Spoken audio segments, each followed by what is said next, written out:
Yung bayan ng Diyos mismo na kumilala sa Kanya, sumusunod sa Kanya, gaya ng pagsunod at pananampalataya po ni Abraham. Ang kinikilala po ng Diyos, na lahi ni Abraham, na bayan ng Diyos, yung mga tunay na Hudyo, ay yung mga nananampalataya at sumusunod sa Diyos katulad ng pananampalataya at pagsunod po ni Abraham. Kaya nga po nagiging lahi tayo ni Abraham. Kaya sa Biblia po mga kapatid, kahit yung mga Hudyong kasama, yung Hudyong kausap ng Panginoong Yesus, nang minsan nagkaroon sila ng encounter, di ba sinabihan ng Panginoong Yesus yung mga Hudyo, ang dyablo ang inyong ama. Sapagkat kung ano ang gusto niya, yun ay inyong ginagawa. Pero ang kausap niya, mga Hudyo. So hindi lahat ng Hudyo ay lahi talaga, kinikilala ng Panginoong Diyos na lahi ni Abraham. Ang sagot nila, hindi. Si Abraham ang aming ama. Lipi kami ni Abraham. Sabi ng Diyos, kung lahi kayo ni Abraham, dapat ang ginagawa nyo ay katulad ng ginagawa ni Abraham. Ay hindi po ganun .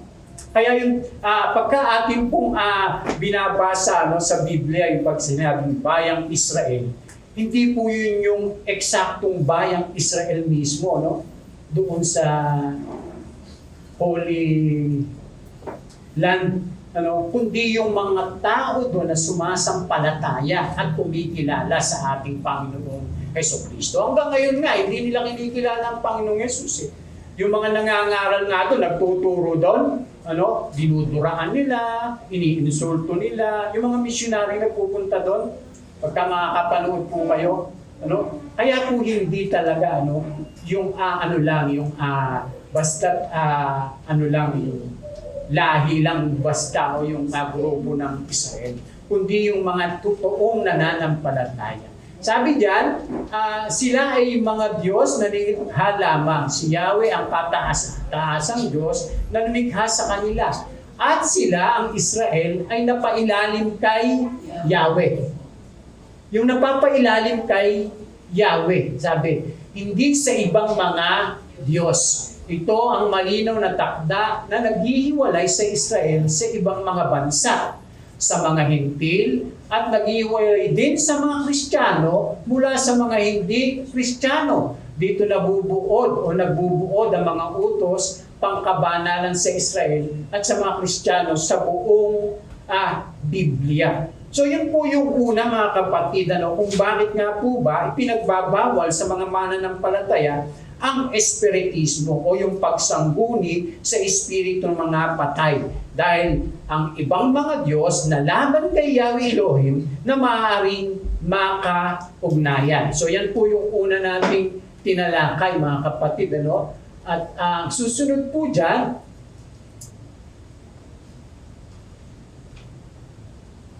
haba nito mga kapatid. Kaya ayan, ang susunod po, so bakit nga po ba ipinagbabawal sa mga mananampalataya ang espiritismo at pagsangguni sa mga espiritu ng mga namatay? Yan po, pangalawa, dahil ang taong nilikha ay dapat na kay Yahweh sumasangguni lamang sa halip na sa ibang mga Diyos. Dapat sa ating Panginoong Diyos lamang talaga tayo sasangguni. Hindi tayo dapat sasangguni sa kung ano-anong kapangyarihan daw. Na kung saan, ito po yung mag-aakay sa atin para makipag-ugnayan sa ibang mga Diyos. Kaya po yung mga, lalo na sa probinsya, di ba, napakarami po yan . Sabi ng iba, ay pastor, wala namang nawawala. Wala namang mawawala kung tayo ay sasangguni. Sabing gano'n nila. Wala nga bang nawawala? Ha? Ayan. Sabi nga po rito, hindi mahalaga kung ano ang tingin natin sa ating mga ginagawang pagsamba. Hindi po yung tingin natin. Ang mahalaga. Ang mahalaga yung tingin ng Diyos. Eh kasi di ba tayo, akala natin yung lahat ng ating ginagawa, ay tama. Dahil sa paningin natin, yun yung tama. Kasi nga yung tao, tandaan po natin, nung magkasala na yung tao na ang nagpapasya kung ano yung mabuti at masama. Kaya pala sabi nung Diablo, pagka kinain niya ang bunga ng puno, malalaman nyo yung mabuti at masama. Kaya nung magkasala na nga yung tao, sa buhay, di ba? Kaya yung iba, ang kanilang katwiran, ay basta ako pastor, ito ang aking kaniniwala. Basta ako pastor, ito yung aking pamantayan sa buhay. Ay basta pastor, okay lang yan. Kasi yan yung ini. Ay basta pastor, okay lang yan. Kasi pangkaraniwan na yan. So, di ba, nagiging na siya? Tama na sa paningin natin. O tama na sa paningin mo. Pero hindi ganon mga kapatid. Yun yung dahilan kung bakit ayaw ng Diyos na makikipag-ugnayan tayo. Yung tayo po ay sasangguni sa mga gayon. Kasi bakit? Kasi nga, tayo patuloy na ililigaw at ilalayo. Doon sa pagkakilala, doon sa tama at mabuti. Kaya ayaw ng Panginoon po yan mga kapatid. Kaya sabi dyan, ang higit na mahalaga ay kung ano yung tingin ng Diyos. Ang Diyos yung nakakaalam kung ano talaga yung mabuti at kung ano yung masama. At kung tayo sumusunod sa Diyos, malalaman natin ngayon kung ano talaga yung mabuti at masama. Mga kapatid, kung susundin natin yung Diyos, ang Panginoong Diyos, mga kapatid, dadalhin niya tayo doon. Kaya sabi diyan, ang espiritismo at pagsangguni sa espiritu ng mga namatay na ay kasuklam-suklam sapagkat ito para kay Yahweh ay pagsamba sa ibang mga Diyos. Ito ay pagbibigay, pagpapahalaga at pugay sa ibang mga Diyos sa halip na ibigay ito kay Yahweh na siyang karapat-dapat sa mga ito. So kaya dito po mapapansin natin na binasa na po natin ito. Pero ang sabi po dun sa verse 13, lubos kayong maging tapat sa Diyos ninyong si Yahweh. Sabi po gano'n.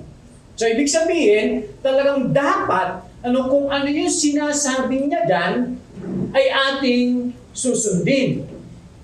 Kung ano yung pinagbabawal niya dyan, na hindi natin dapat sanggunian, ay hindi natin gagawin, mga kapatid. Kaya nga ang sabi, lubos kayong maging tapat sa Diyos ninyong si Yahweh. Hindi tayo dapat maging matigas ang ulo. Mga kapatid, may nawawala po pagka tayo sumasangguni sa mga katulad nito. Nawawala na yung ating pananalig, yung ating pagtitiwala sa kapangyarihan ng Diyos. Pagka ginagawa po ito ng mga tao. Kaya sabi, kay Yahweh lamang, sasangguni. Sabi po dyan, ingatan mo at pagtibayin ang mensaheng ito para sa aking mga alagad. Maghihintay ako kay Yahweh na tumalikod sa sambahayan ni Jacob at sa kanya ako aasa. Ako at ang mga anak na kaloob sa akin ni Yahweh ay palatandaan at sabisag sa Israel. Mula kay Yahweh na makapangyarihan sa lahat na naninirahan sa bundok ng Sion, kapag may nagsabi sa inyo, sumangguni kayo sa mga espiritu ng namatay at sa mga manghuhula. Hindi ba dapat sumangguni ang mga tao sa kanilang Diyos at patay para sa mga buhay? Ganito ang inyong isasagot. Nasa inyo ang aral at tagumpili ng Diyos. Huwag kayong makikinig sa mga sumasangguni sa Espiritu. Ipapahamak lang kayo ng mga iyon. Sabi pong gano'n. Ipapahamak lang kayo. Ipapahamak lang tayo. Kaya po mag-ingat-ingat tayo, no? Doon sa mga yung pagsangguni-sangguni, kahit nga sa mga tao, lalo na pagka ang sinasabi na, parang hindi umaayon sa sinasabi ng salita ng Diyos. Kaya alam niyo mga kapatid, ang tao, ginagamit din niya ng diablo. Ang tao po ginagamit ng masamang espiritu. Mga kapatid. Kaya nga, di ba, may mga nalililang na Christian, na mga mananampalataya, Kahit sa pananampalataya, di ba? Nalililang yung iba, nadadaya, nakukulang. Kaya sabi po dun sa mga taga-Galasya, sabi ni Apostol Pablo, naiibang na ba kayong taga-Galasya? Sinong nakagayuma sa inyo? Sinong nakakulang sa inyo? Nagsimula kayo sa Espiritu, tapos magtatapos kayo sa laman?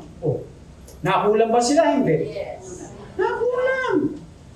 Kaya nasa paligid lang natin yung mga mangkukulang. Kala natin, hindi, totoo po mga kapatid. Huwag lang yung katabi.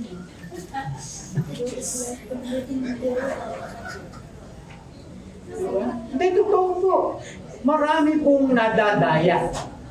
Alam niyo po, tinan niyo, pagka may kaibigan kayo, pag may kasama kayo mga kapatid, tandaan niyo, na hindi mananampalataya, halimbawa hindi mananampalataya, mag-ingat ka. Mag-ingat ka. Dahil marami po na Christian na imbis na sila yung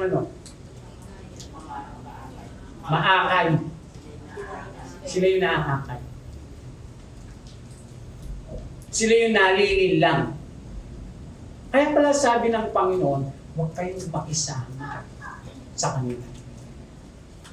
Baka sabi nyo, pastor, di na ako makipagkaibigan. Ay, hindi po.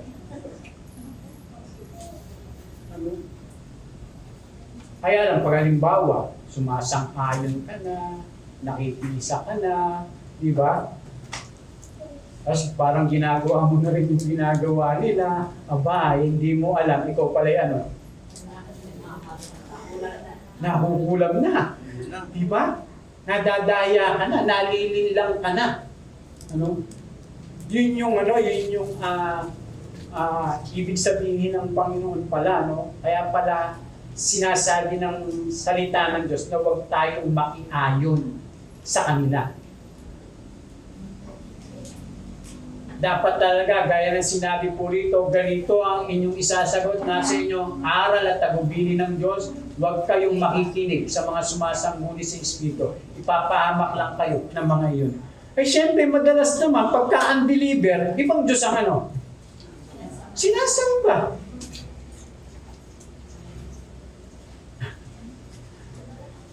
Ibang Diyos ang sinasamba, mga kapatid. Kaya madalas, pagka ibang Diyos ang sinasamba, tapos yun yung lagi mong kasama. Tapos hindi ka marunong hindi ka marunong control sa sarili mo. Wala kang self-control. Tapos, sasabay ka sa kanila. Kaya mag-ingat. Dapat, lagi lang tayo pasako at sumangguni sa kapangyarihan ng Diyos. Kaya lamang tayo sasangguni. Sabi rin po dito, nang mamatay si Ahab, naghimagsik ang Moab laban sa Israel. Si Ahasias ay nahulog noon mula sa balkonahe sa bubungan ng palasyo niya sa Samaria at naging malubha ang kalagayan. Hari po ito ng Israel. Kaya nagpadala siya ng mga sugo sa Ekron upang isangguni sa Diyos ng mga Pilisteo na si Baal-Zebub kung gagaling pa siya o hindi. Pero imbis na sa Diyos ng Israel, siya sumangguni, ay sa Diyos ng mga Pilisteo. Kaya sabi diyan, ngunit sinabi ng anghel ni Yahweh kay Elias, na taga Tisbe. Salubungin mo ang mga sugo ng hari ng Samaria. Hari po ng Israel yan. Ano po? Si Ahasias. Okay, di ba yung Israel merong Juda. Ano ba? Samaria. Di ba? Ay hari po ng Israel yan. Sabi niya, ngunit sinabi ng anghel ni Yahweh kay Elias at taga Tisbe, salubungin mo ang mga sugo ng hari ng Samaria, at itanong mo kung walang Diyos ang Israel at kay Baal Sibug na Diyos ng Ekron na siya sasangguni. Sabi gano'n. Sabihin mo hindi na siya gagaling sa kanyang sakit. Yun na ang ikamamatay niya at lumakad nga si Elias. Alam niyo po kung bakit siya namatay? Hindi siya nakinig. Sumangguni siya sa Diyos ng mga Pilisteo. Sa halip na sa Diyos po na makapangyarihan sa lahat. Di ba tayo pagka yung parang nawawala na ng pag-asa doon sa mga pinagdadaanan natin. Minsan parang talagang imbis na yung Diyos, na makapangyarihan sa lahat, yung ating pong sangguniin, yung ating pong lapitan, yung ating pong pagtiwalaan, ay naghahanap tayo ng ibang mga Diyos. Parang nagiging anong tawag doon? Yung napoprostrate ka na. Doon sa pinagdadaanan mo. Alam niyo mga kapatid, ganito po, para hindi po tayo, maligaw. Alam niyo po, ang buhay talaga, siyempre maraming pagsubok, maraming problema, marami tayong pinagdadaanan. Tandaan natin, kahit na nangyayari yung lahat ng mga iyan, huwag na huwag tayong sasangguni sa ibang mga Diyos. Di bali nang tayo'y mahirapan, di bali tayo ay magdusa, huwag lang natin ipagpapalit ang Diyos. Amen? Yes. Di bali mangyari po yun sa atin. Si Job nga, pinagpalit niya ba ang Diyos sa iba? Di ba hindi? Mga kapatid. Yung mga unang alagad nga, kung ano-anong kamatayan ang dinanas nila, namatay silang ang Diyos pa rin, yung kanilang pinaglilingkuran, hindi nila pinagpapalit. Ang Panginoong Diyos. Mga kapatid, dapat ganun din po tayo. Kaya kinakailangan maging tapat po tayo sa Panginoon. Amen? Amen. Huwag po yung tayo po kasi minsan konting lang. Yung konting sakit, konting problema, yung parang napakadali nating bumigay. Paano pa kaya pagka dumating sa buhay talaga natin? Yung tribulation, pag nangyari po yun. Kaya napakababaw pagka yung mga simpleng bagay lang, hindi na muna magsisimba. Uulan. Madilim ang panahon. Makulimlim, kaya walang pamasahe, hindi muna magsisimba. Parang napakababaw nun, mga kapatid. Pinagpapalit ka agad ang Diyos sa walang wala kwenta. Ang babaw, pagkagaling ko. Paano na kaya pagka dumaan pa tayo sa mas matindi pa? Kaya dapat magtapat po tayo mga kapatid. Amen? Amen! Sunod, bakit nga po ba pinagbabawal sa mga mananampalataya ang espiritismo at pagsangguni sa espiritu ng mga patay? Yan po, dahil ang ibang mga Diyos na ito ay nanlilinlang at naglalayo lamang sa tao kay Yahweh. Ilalayo talaga po tayo ng mga tao, na ang kinikilalang mga Diyos ay yung iba, hindi yung makapangyarihang Diyos. Ito po ang paulit-ulit na nangyari sa kasaysayan ng tao. Sila ay humahabol at sumasamba sa ibang mga Diyos na lalo lamang nagpasama at nagbuyo sa kanila sa pagkahiwalay sa tunay na Diyos tungo sa kapahamakan. Yun po yung layunin po ng ibang mga Diyos. Sabi diyan, ulitin ko, ito po ang paulit-ulit na nangyari sa kasaysayan ng tao. Totoo po yan eh. Sila ay humahabol at sumasamba sa iba-ibang mga Diyos na lalo lamang nagpasama at nagbuyo sa kanila sa pagkahiwalay sa tunay na Diyos tungo sa kapahamakan. At yan po yung totoo, yung naaakit yung mga tao sa ibang kapangyarihan. Imbis na pasakop sa kapangyarihan ng Diyos, sa ibang kapangyarihan sila nagpapasakop. At nangyari yun sa simula pa doon sa Genesis 3, nung tuksuhin po ni Satanas. Diba? Yung tao. Nakinig sino? Si Eva. Doon sa Diyos ng sanlibutan. Di pa siya tinatawag na Diyos ng sanlibutan nun eh. Ang tawag pa lang sa kanya ay Ahas.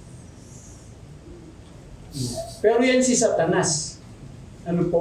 Kaya mapapansin nyo, talagang yung ibang mga Diyos ay ilalayo at ilalayo ka. Sa tunay at makapangyarihang Diyos. At yung tao naman, anong ginawa? Nakinig. Kaya nung magkasala yung tao, saan na siya nakapasakop? Sa ibang mga Diyos. At hindi pa natapos yun. Tuloy-tuloy yun, pagdating sa Genesis, nung panahon ni Noe. Diba? Yung mga tao, ay yung mga Diyos o yung mga anak ng Diyos na nagsuwail, sa Panginoong Yahweh, ay nangasawa ng mga tao. Kaya nga, di ba, mapapansin natin, nagkaroon po ng mga mga higante. At dumami. Napakarami po ng mga kapatid. Kaya nasira na po yung lahi ng tao. Dahil sa kasamaan ng tao at ang kinikilala ng mga tao ay yung ibang mga Diyos, anong ginawa ng Diyos? Ginunaw niya yung daigdig.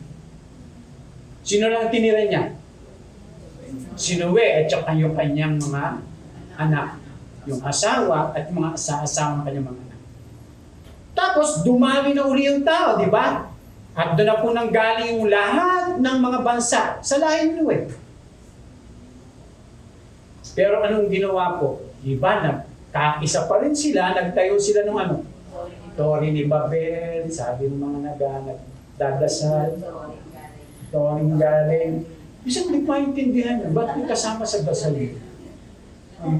Pero sa totoo lang, yun po ay sinabi sa Genesis 11, pag binasa niyo po yung kasaysayan ng tao, nagtayo po yung mga tao, nagkakaisa po nun yung mga tao. Lahat ng tao kasi iisa pa lang ng wika. Kaya nagtayo sila ng tore. Alam niyo po yun? Kaya, ng habot langit, napakataas. Alam niyo po ibig sabihin kasi nun? Kasi po silang lahat ay tumatawag na sa ibang mga Diyos. Lahat ng tao, mga kapatid, ang tawag dyan ay Gentile. Ito po yan. Mga hintil po lahat ng tao. Lahat po ay wala na, malayo na sa Diyos, hiwalay na sa Diyos. Kaya ang Panginoong Diyos, ay tumawag ng isang tao, galing sa mga hintil. At yun po si Abraham. Na kung saan, nangusap ang Diyos kay Abraham, at siya po ay nangako, nakipagtipan, at si Abraham naman, nung sinubihan niya, ay sumunod nung tinawag si Abraham. Kaya lumabas po dyan, yung pong mga Israel o yung Jew o yung bayan ng Israel na tinatawag na bayan ng Diyos. Kaya alam po, sa kasaysayan, yung mga Israelites, yung bayan ng Diyos, ay naging matigas din ang ulo. Hindi pa rin nanalig sa ating Panginoon Yesus. Kaya sabi ng Diyos, simula ngayon, aalisin ko na yung kaharian ng Diyos sa inyo. At ibibigay ko na doon sa mga tao maglilingkod sa akin ng tapat. At yun yung mga mananampalataya, gaya ng pananampalataya nga po ni Abraham. Kaya lumabas po itong church. Pero galing din po yan dyan, mga kapatid. Pero mapapansin niyo po, ang lahat ng mga hindi nananalig at sumusunod sa Panginoon, sa pakunta. Doon sa ikalawang kamatayan.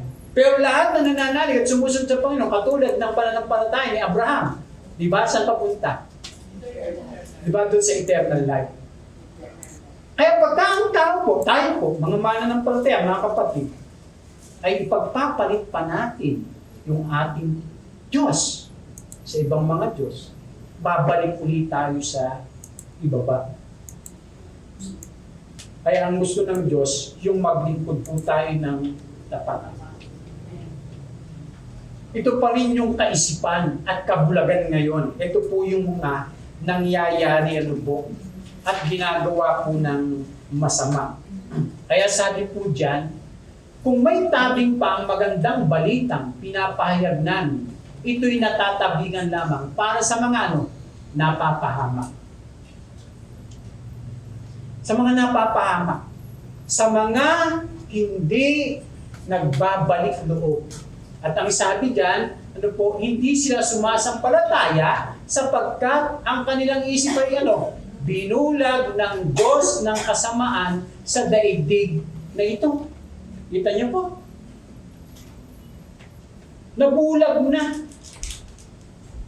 Binubulag pala ng Diyos ng sanlibutang ito yung kaisipan ng tao para hindi maunawaan yung salita ng ating Panginoon para parang aanuhin niya yung ahadlangan niya, tatakpan niya, mga kapatid, papalitan niya. Parang ganito, ganito yung ginagawa ng Diyos ng sanlibutan.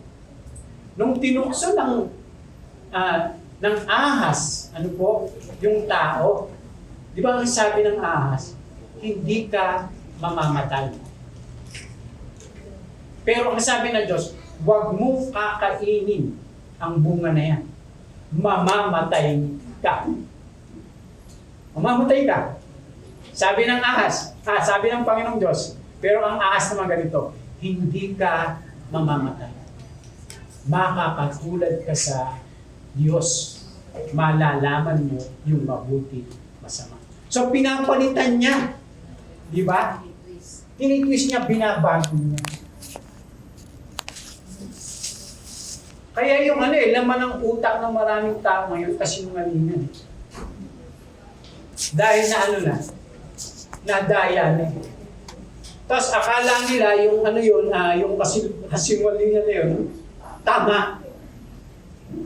Dahil nga yung tao nga nagpapasya kung ano yung tama at mabuti. Ganun po yung nangyayari sa ating panahon.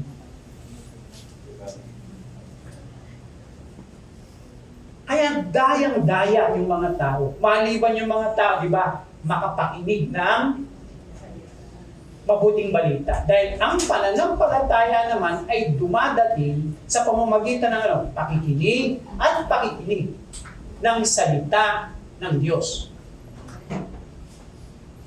Kaya nga po tayo nanampalataya sa Panginoon dahil nakapakinig tayo ng mabuting balita. Kung hindi tayo nakapakinig ng mabuting balita, ay kasama pa rin tayo dos mga nadadayo.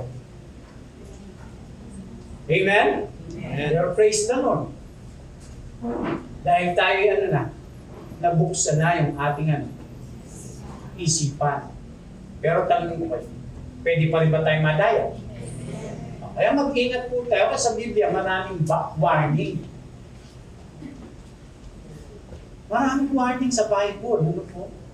Kaya sabi ko, Magbantay kayo. Ang diablong kaaway ninyo ay ano? Aali-alihin. Nandyan lang yan. Nasa tabi-tabi lang yan. Diba?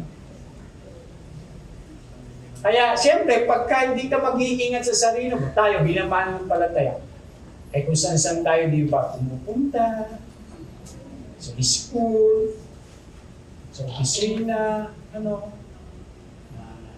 pasyal dito, pasyal doon, di ba? At marami pa. Nasa paligid lang. Yung pwedeng makapandaya sa atin. Pero, kung tayo po'y sumusunod sa katotohanan, nangahawak tayo sa salita ng Diyos, di ba? Hindi po tayo maliligaw. Amen? Amen? Kaya lang tayo maliligaw pagka hindi natin alam yung salita ng Diyos. Higit sa lahat, hindi natin pinapamuhay. Opo. Pagka mapurol yung salita ng Diyos sa atin, pero kung matalas, mga kapatid,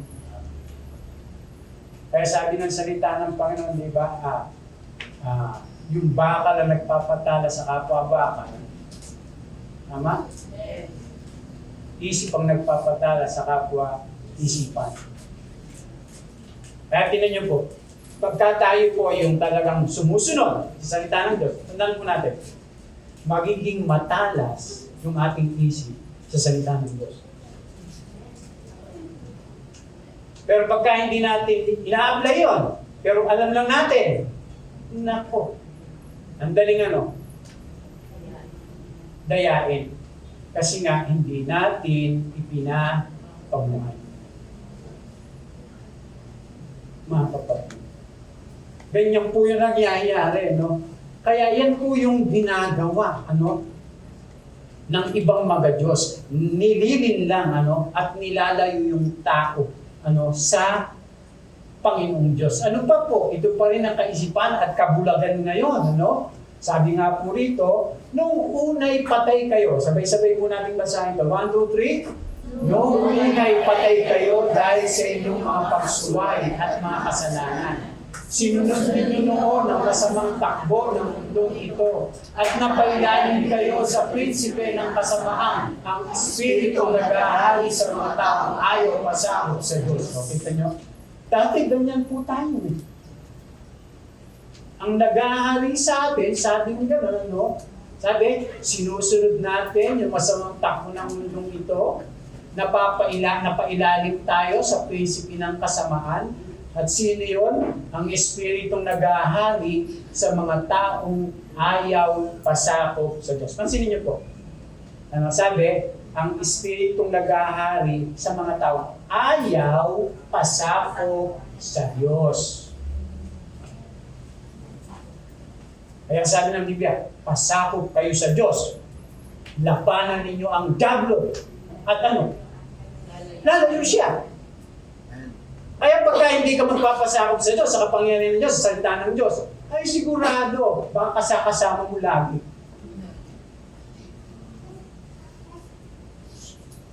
Ay madali naman pagtagumpay yung diablo sa paano paraan? Sige.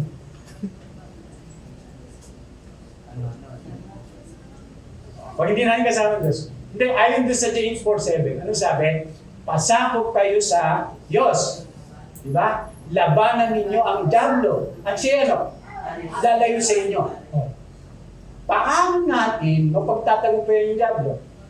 Magpasakop tayo sa Diyos. Kaya marami pong naaalipin, nadadaya, nalalayo pa sa pananampalataya, ayaw nga magpasakop sa kapangyarihan ng Diyos. Ayaw magpasakop sa salita ng Diyos.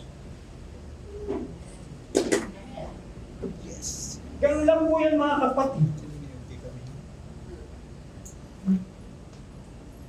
Pero pagka yung tao nga po ay hindi nagpapasakop, ay nakakailalim siya sa prinsipe ng kasamaan. Ang espiritong nag-ahari sa mga taong ayaw pasakop sa Diyos. Ang totoo, tayong lahat ay dating namumuhay ayon sa ating laman at sumusunod sa masamang hilig ng katawan. at pag-iisip, kaya sa ating likas na kalagayan, kabilang tayo sa mga taong kinapoputan ng Diyos. Noon. Ngayon, mga ano niya na tayo? Kaibigan. Kaibigan na. Noon, galit na galit sa atin ng Diyos. Eh ngayon, ginawa niya na tayo mga kaibigan. Kaya nga si Abraham, di ba? Tinawag din na ang kaibigan ko, si Abraham. Kung sino ng palataya sa Panginoon. At yun yung kaibigan ng Panginoon Jesus na hindi tayo iiwan. Pero minsan, yung ating mga kaibigan dito, iniiwan tayo, di ba? Sa ere. At kami kailangan, kasi tayo mapunta na naman. Kaya ang panawagan po ng Diyos sa lahat. Ano po? Anong sabi? Sapagkat tayo mga anak ng Diyos. Actually, pagka binasa natin yung, yung 28, sabi doon, ang sabi doon, tulad ng sabi ng inyong mga makata, sapagkat tayo mga anak ng Diyos, huwag nating akalaing siya ay tulad lamang ng mga larawang ito. Bilang o bato na pawang likha ng isip at kamay ng tao. Ay, diba ganyan. Ang akala ng iba, pagka yung nakaharap sila doon sa mga larawan ng ginto, bilak, bato, nakaharap na sila sa Diyos. Lalong malayo yun sa Diyos, sabi ng Biblia. Kaya nga sabi, huwag nating akalain. Sabi sa 30, sa mga nagdaang panahon ay hindi pinansin ng Diyos ang hindi pagkakilala sa Kanya ng mga tao. Napakahabang panahon yan. Ngunit ngayon, sabi, ngayon, ay iniuutos niya sa lahat ng tao sa bawat lugar na magsisitalikuran ang kanilang masasamang pamumuhay. Sabi ko, So, ibig sabihin, talagang lahat ng tao ay pwedeng maligtas. Kaya hindi lahat ng tao maliligtas. Pero din sa binasa po natin, ang lahat pala ng tao talagang pwedeng maligtas. Kung magsisisi lang talaga, tatalikod at magpapasakop sa kapangyarihan ng Diyos. Hindi totoo po yung mga katuruan na meron ng yung parang pinili na ang Diyos na ililigtas niya. Kasi sabi po rito ang gusto niya yung lahat, sabi, ang kanyang panawagan, ngunit ngayon iniutos niya sa lahat ng tao sa bawat lugar na magsisitalikuran ang kanilang masasamang pamumuhay. Dahil po natin take note po, talikuran ang masasamang pamumuhay. Yan po yung malinaw. Kaya pag sinasabi natin na tayo'y mananampalataya, Kristiyano tayo, pero namumuhay pa tayo dun sa kasalanan, mga kapatid, hindi po pagsisisi yan. Hindi pwedeng yung parang tatakpan lang natin ang simba, pagdalo, yung ganon, pag-ministry kaya, pero hindi tayo sumusunod sa kalooban ng Diyos, doon sa kanyang utos, na dapat talaga ang mga tao ay magbalik loob sa ating Panginoon Jesucristo. Dapat talaga talikuran ang mga kasalanan. At tumigil.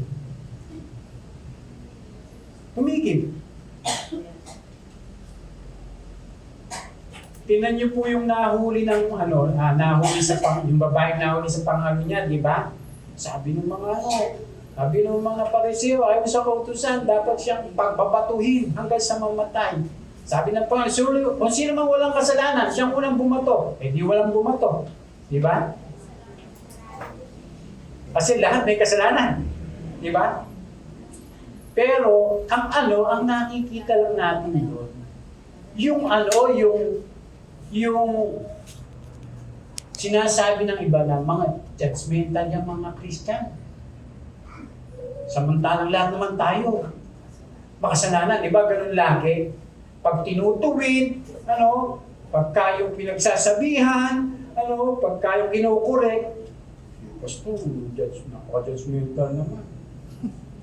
Pero yung babae, nung umalis na yung mga tao, ang sabi ng Panginoon sa kanya, wala na ba yung mga tao? Wala na po, nag-aalisan na. O, sabi ng Panginoon sa kanya, sige, humayo ka na. At, ano sabi ng Panginoon? At huwag ka nang magkasala pang muli. Hindi nakikita yon. Ang nakikita ng mga tao, ang nakikita ng mga tao, yung pagja-judge ng mga tao, doon sa babae, na parang minsan tayo, parang ginaganon. Kayo naman, mga judgmental naman kayo, mga Christian. Naman tayo, lahat naman tayo makasalanan eh. Yes, pero ang gusto ng Diyos, talikuran natin ang kasalanan. Kasi sabi ng Panginoon, humayo ka at huwag ka nang magkasala pa. So talagang maaluin mo yun. Gagawin mo yun. Mga kapatid, dahil yun yung tunay na pagsisisi. Tatalikuran mo talaga yung kasalanan. Baka sabihin nyo, sabi Pastor, hindi ka na magkakasala. Ay, hindi po ganon. Ibig sabihin lang, dahil yun po, ay walang ginawa, kundi magbenta ng aliw. Halimbawa, alam nga namang sasabihin mo dito, ay, Kristiyano na po ako, mananampalataya na ako, papasalamat ako, ang dami kong customer kagabi.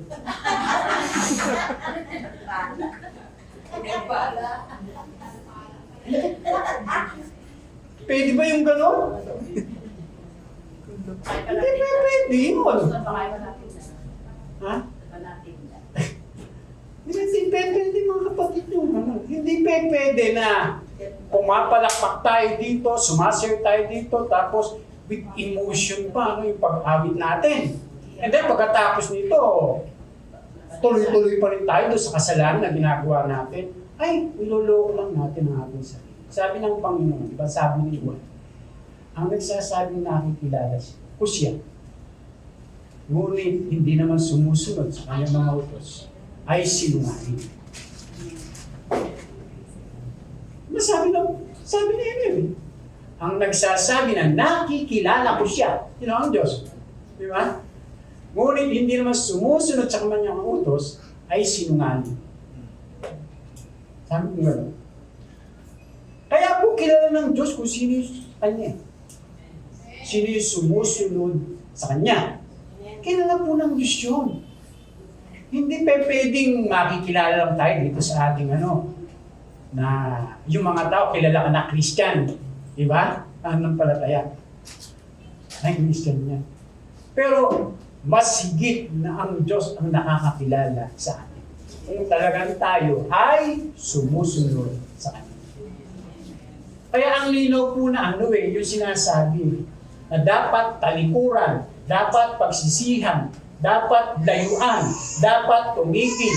Kaya nga ang sabi, kapag ang kamay mo naging sa iyo ng pagkakasala, putulin mo. Pagka ang mata mo naging sa iyo ng pagkakasala, tukutin mo. Diba?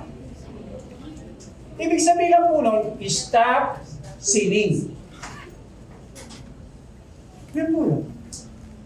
Mga kapatid, aninaw ko, kaya sabi po yan, sapagkat itinakda na niya ang araw ng paghuhukom sa sanlibutan at ito'y buong katarungan niyang gagawin sa pamagitan ng isang tao na kanyang hinirang. Pinatunayan niya ito sa lahat ng ang taong iyon ay kanyang muling binuhay. Bagaman yung mga tao po ay nasa ilalim, yung mga hindi pa nananampalataya, nasa ilalim ng kapangyarihan ng ibang mga Diyos.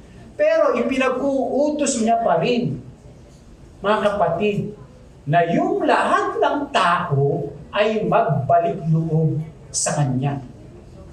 Kasi dumadating yung pananampalataya pagka yung tao ay nakakarinig ng mabuting balita. Parang tayo po yun, mga kapatid. Ano pa po? Ang panawagan ng Diyos sa mga Kristiyano. Kaya sabi diyan, bilang pagbubakas, magpakatibay kayo sa kalakasang galing sa Panginoon at sa Kanyang dakilang kapangyarihan. Anong gagawin po natin?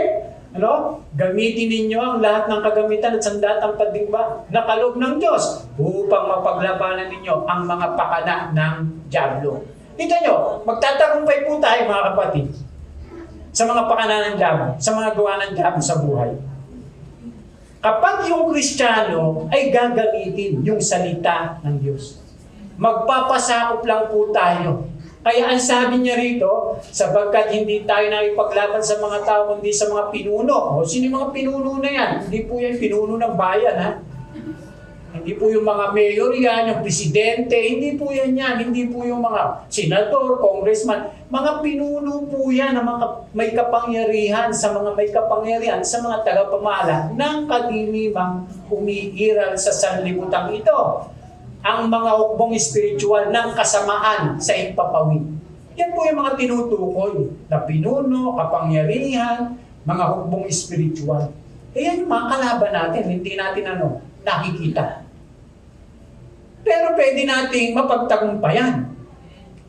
Mga kapatid, kaya ang sabi, kaya't isuotin nyo ang kasuwang pandigma na mula sa Diyos. Sa gayon, makakalaban kayo kapag dumating ang masamang araw na sumasalakay ang kaaway, upang pagkatapos ng labanan ay matatag pa rin kayong nakatayo. Amen? Amen! Kaya kinakailangan yung pananggalang na pananampalataya, yung sintura ng katwiran. Tama ba? Ha? Tama? At saka yung breastplate ng katwiran. Yung kalasag ng pananampalataya. At yung tabak ng salita ng Diyos. Sabi po gano'n. At yung sandalyas ng pagiging handa ng pangangaral sa mabuting balita. Ayaw mo lang iba. Puro salita lang ng Diyos yung mga kapatid eh. Itinuturo lang po yun. Yung katwiran, yung pananampalataya, yung handa ng pagiging, yung handa sa pangangaral ng mabuting balita, at yung sintir ng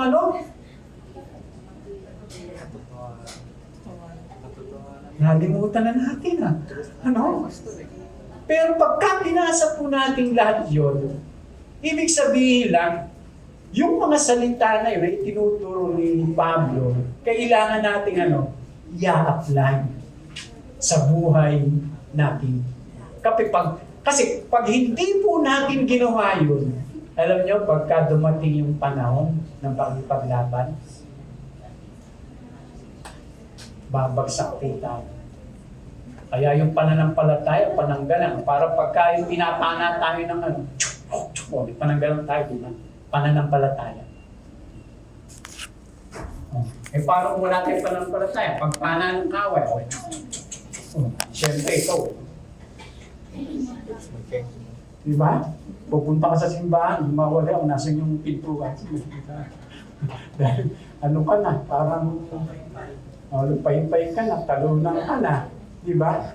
Dahil pananampalataya mo, wala na, bagsak na. Hindi katulad kahit ano pang mangyari, kahit ano pang dumating, kahit ano pang palaso ang dira sa atin ng kaaway, basta't na. Panginoon, sinabi mo na tatagumpayan namin ang sanlibutan sa pamamagitan ng pananampalataya. At kami nagtatagumpay sa pamamagitan ng pananampalataya sa anak ng Diyos. O hindi ba nasa Biblia yun? Tingnan mo, pag hindi natin alam yung salita ng Diyos, wala tayong panghahawakan. Pero kung alam natin yung mga salita ng Diyos, hindi may panghahawakan tayo. Tapos, ni-apply natin, sinasabuhay natin. Kaya kahit ano pa mangyari, Maging matatag ka eh. Lilingkod ka, susunod ka, kasi alam mo, ang Diyos ay pagtatagumpayin tayo sa buhay niyo. Amen? Kaya dapat, ano po, last na po ito, dapat yung mananampalataya, sabi kong gano'n, ang panawagan ng Diyos sa Kristiyano, lumapit si Jesus at sinabi sa kanila, binigay na sa akin ang lahat ng kapangyarihan sa langit at sa lupa, kaya't habang kayo'y humahayo, gawin yung alagad ko ang mga tao sa lahat ng bansa. Kasi pag naging alagad po yung mga tao, nagiging matagumpay po yun sa kanilang buhay, pananampalataya. Pero pagka yung ano lang, kaya po mga kapatid, kailangan nating ma-disciple. Kailangan nating ma-disciple. Kasi ang sabi, gawing alagad. Diba? Hindi basta ano lang, yung naniniwala, nampalataya. Ang sabi ng Panginoon, kaya nga, umayo kayo, gawin ninyong alagad ko ang lahat ng mga tao. Pag naging alagad kasi tayo ng Panginoon, mga kapatid, sigurado makakapag-alagad ka. Amen? Amen. Ang mga toong alagad, nagbubunga ng alagad. Dapat nagbubunga tayo. Ang linaw naman, yung tupa nanganganak ng tupa. Yung pusa nanganganak ng puting. Pusa. Yung aso nanganganak ng ala o aso. Hindi totoo po. Pagka tayo alagad ng Panginoon, di ba? Sigurado magbubunga ka. Hindi pwedeng hindi. Pero pagka hindi ka talaga alagad ng Panginoon, hindi ka magbubunga. Kasi bakit? Kasi kung ano yung meron ka, may mo. May papasa mo sa iba. Ay wala tayong maibibigay sa iba kung wala tayo. Kaya kung talagang alagad tayo ng Panginoon, di ba? Nag-share ka, nagpapatotoo ka, nakikita sa buhay mo. E di nagiging yung fruitful o pagpapala ka. Kasi yung mga tao nakakita siya, nabe-bless. Amen? Amen! Hindi totoo po, mga kapatid. Pero pagka hindi nakikita yun sa buhay natin, di ba? Minsan parang walang pinagkain pa. Kaya po mga kapatid, bakit nga po ba pinagbabawal sa mga mananampalataya ang espiritismo at pagsangguni sa espiritu ng mga patay? Dahil may ibang mga Diyos na laban kay Yahweh Elohim na maaaring makaunayan ng tayo. Pangalawa, dahil may ibang mga Diyos na laban kay Yahweh Elohim na maaaring makaugnayan ng tao.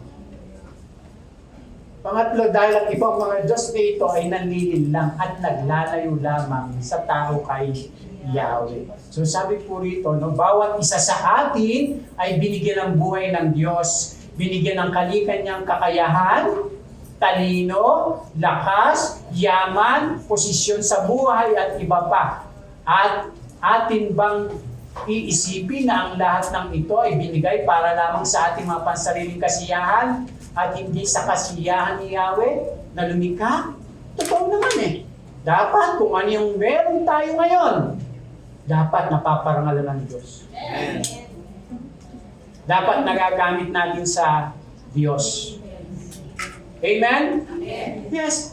Kahit anong meron tayo, kahit isa lang yan, 2, 3, 4, 5. Dapat para sa Diyos. Wag lang yung yung pinipili natin. Ito lang yung gagamitin ko para sa Diyos. Ito para sa akin. Diba yung merong ganun eh? Parang itinatago pa yung iba. Kaya sabi diyan, ganun nga ang pinapangaral ng marami. Nakamtam daw nila ang kaligtasan at ngayon ay pinagpapala sila upang maaliw at masiyahan habang hinihintay ang walang hanggan. Kaya nga, ang hangarin nila sa buhay ay hindi masyadong kaiba sa hangarin ng mga hindi naman nakakakilala kay Yahweh. Yun yung danger eh. Akala po nung iba, kung anong meron tayo ngayon, parang basta i-enjoy mo lang. Ay mga kapatid, hindi po. Kung anong meron tayo ngayon, ibinigay po yan ng Diyos para gamitin natin sa Kanya. Para maparangalan siya. Kaya nga sisingilin tayo ng Diyos eh. Pag bumalik siya eh, mananagot tayo dun sa mga pinagkatiwala niya sa atin. Saan ba natin in-invest? Kung ano yung meron tayo. Diba? Kaya sabi dyan, ating liming mabuti kung saan binugugol ang sarili. Tama? Sa ating mga paghayo at paglalahok sa trapiko ng buhay, diba? Huwag kalimutan tayo ay niligtas upang mabuhay na para sa Kanya na nagligtas sa atin. Atin siyang paglingkuran, pag-alayan ng pinakatatanging mayroon tayo. Ito ay nagtatakda kung sinasambangan natin ang Diyos o siya ay ating dinagamit lamang. Amen? Kaya huwag tayong manggamit,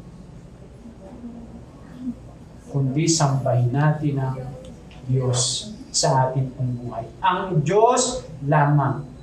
Huwag na tayong magkakaroon pa o sasamba pa sa ibang mga Diyos. Palakpakan po natin ang Panginoon.